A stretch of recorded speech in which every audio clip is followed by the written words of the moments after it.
안녕하세요. 오늘은 지난 영상의 주인공이었던 태종 이방원 2편입니다. 지난 시간에는 숙청이라는 키워드를 중심으로 태종 이방원의 일대기를 살펴보았죠. 오늘은 남들에게는 두려운 군주였을지 모르나 자신의 아들들에게는 한없이 다정했던 아들바보 태종 이방원의 숨겨진 모습을 다루어 볼까 합니다. 지난 시간에도 이야기했듯이 태종 이방원은 자신의 형제를 죽이고 왕위에 올라야 했던 비운의 군주, 또 아들 세종 때에 이르러 조선의 전성기를 열 수 있는 주춧돌을 마련한 위대한 군주라는 평가를 동시에 받고 있습니다. 그 스스로도 자신의 운명을 알고 있었는지 숙청으로 왕위에 오르고 난 뒤부터는 유독 자신의 아들들을 불러놓고 형제간의 우애를 강조하거나 신하들 앞에서 대놓고 아들들의 잘못을 감추어주는 일들이 조선왕조실록에 많이 남아있습니다. 어쩔 때는 그 정도가 너무 심해서 아들 바보라는 평가가 아깝지 않을 정도였습니다. 태종은 본처였던 원경왕후 사이에서 7남 4녀를 두지만 3명의 자녀들은 어린 나이에 모두 일찍 죽고 말았습니다. 네 번째 아들로 태어난 인물이 바로 양녕대군. 네, 맞습니다. 나중에 동생인 충녕대군, 즉 훗날의 세종에게 세자자리를 내주고 폐위된 인물입니다. 앞에서 3명의 자녀를 차례로 잃었으니 순서로는 사남이 되지만 사실상 장남이었던 양녕대군이 얼마나 예뻤겠습니까? 조선왕조실록에 보면 양녕을 비롯해 효령, 충녕이 태어나면서 조금이라도 아픈 기색이 생기면 마음이 불안하다고 써있고 힘들고 어려운 일이 있으면 특히나 양녕대군을 무릎 위에 올려두고 마음의 위안을 삼았다고 하는 기록이 많이 남아있습니다. 태종이 아들들을 얼마나 사랑했는지 그 일면목을 살펴볼 수 있는 대목이죠. 근데 문제는 장남이었던 양녕대군의 일탈과 비행이 너무도 지나쳤다는 것입니다.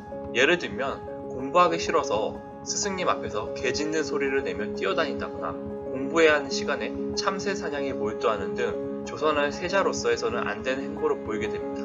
학교 가서도 월 개 짖는 소리를 내거나 아니면 참새를 잡는 행동을 하면 지금도 쫓겨날 텐데 조선의 세자가 이런 행동을 한다는 게 상상이 되시나요? 근데 이거는 약과입니다.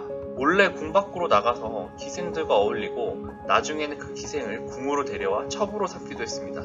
그러다 아버지인 태종이 이 사실을 알고 심하게 꾸짖으니까 잘못했다고 싹싹 빌어도 모자랄 판에 아버지도 첩이 있지 않느냐고 대들기까지. 여기서 나아가 다른 양반집의 첩을 빼앗아서 자신을 첩실로 삼는 당대의 유교적 관점에서 용납될 수 없는 일들을 계속해서 저지릅니다. 그래도 태종은 어떻게든 아들을 타일러보고 바른 길로 인도하려고 노력했습니다. 어쩌면 아들이 자신이 그동안 피해 숙청을 통해서 왕위에 오른 것을 보고 반감이 생겨 삐뚤어졌을지 모른다는 생각을 하면서 자책을 하기도 했을 겁니다. 그러나 양녕대군의 비행은 계속되었고 결국 세자를 폐하라, 즉 세자를 바꾸라는 신하들의 주청에 못 이겨 세자 자리를 셋째 아들이었던 충녕, 훗날의 세종에게 넘겨주게 되었습니다. 그리고 태종실록 18년 6월 3일자를 보면 장남인 양녕대군을 세자 자리에서 폐한다는 것이 결정되는 그날 태종이 흐느끼며 통곡하고 엉엉 울었다는 내용이 기록되어 있습니다. 노련한 정치가이자 두려움의 상징이었던 태종이 자신의 아들 문제 앞에서는 인간적인 면모를 보여준 것이죠. 다행히 형 양녕대군에 이어 세자 자리에 오른 충녕대군은 아버지의 기대 이상으로 세자의 역할을 잘 수행합니다. 태종이 노쇠해진 이유도 있었겠지만 충녕대군의 탁월함은 2달여의 세자 기간을 거쳐 임금에 오르게 만듭니다. 세자가 2달밖에 안 되고 바로 왕이라니.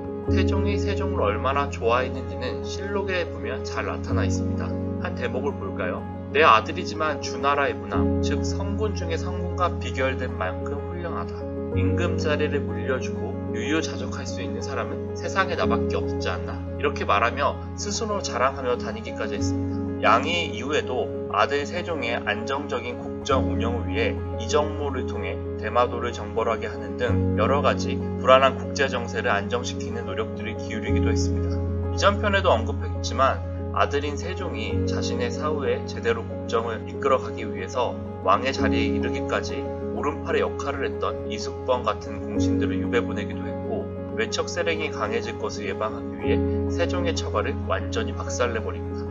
이처럼 태종은 아들을 위해서라면 못할 것이 없는 아버지였죠. 또 재밌는 기록이 있습니다. 당시 조선은 숭유억불, 즉 유교를 승상하고 불교를 억제하는 정책을 펼쳤습니다.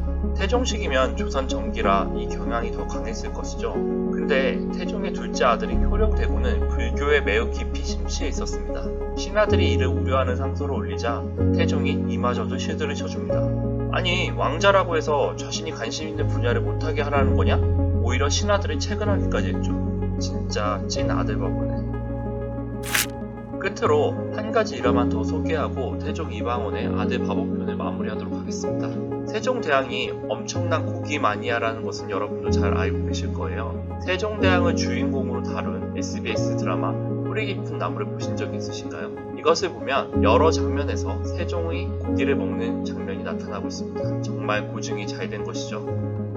그리고 실록에 보면 태종은 세종의 육식 위주의 식단을 선호하고 주로 책 읽고 공부만 하니까 주상, 가끔 사냥도 가고 운동 좀 해서 건강관리를 하시오 라며 현실 찐 부모님 잔소리도 이어나갑니다. 세종과 고기에 관한 일화는 아들바보 태종의 면모를 가장 잘 보여준다고 생각합니다. 조선은 유교 국가였기 때문에 왕실에 상을 당하게 되면 임금이라 할지라도 3년상을 치러야 했습니다.